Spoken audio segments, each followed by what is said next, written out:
Hello, everyone. It's Kalinda, author of the upcoming book Living in Love and creator of a few love challenges. So, in this video, I just want to get a bit personal.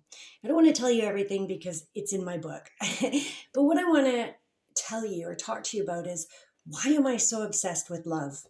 I don't know if any of you were wondering that, like, what is this woman's obsession, right? Well, a little bit of backstory. For many, many years, I felt unlovable. I wasn't worthy of love. I had multiple experiences in my childhood and adulthood that just led me to go down paths that weren't necessarily filled with a good, healthy love. Okay. So it got to a point where I realized like I need to work on my self love. And so I did that. And, took a while, but it got me to a further point where I was like, okay, I do love myself, but how can I go beyond that?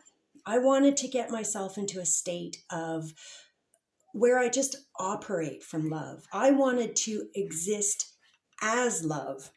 So that's what brought me to this state today where I am absolutely obsessed with it in the sense because I know how good it can be and how good it can make you feel. And beyond that, it was the realization that in order for me to exist in a state of love, all I had to do were more loving things. Because as you do these loving things, of course, they raise your vibration, right? If you're doing loving things, you're focusing on love, you're thinking about love, you're feeling it, right? It's becoming immersed in your muscles, your bones, because you're doing it. It's becoming who you are. And that's exactly what I wanted. And so when I did my 31-day challenge of 10 acts of love per day, some of them multiple times per day, it raised my vibration and put me in such a loving frequency that there was no room for anything else. Or if there was, like if grief or sadness or anger or bitterness or whatever, fear, any of those fear-based emotions came into play, I can very quickly now turn it around and go back to love.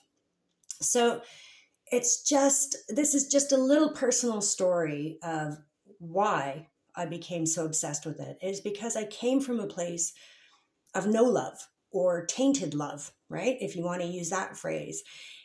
And then I decided that it's my responsibility to feel this love and to be this love and to create this love for me. And that's what got me to the place to do the 31-day love challenge. And since then, my life is filled with love. So that's it. There you go. You can go from loveless to being loveful. It just takes doing love. And with that, I leave you with much love and grace.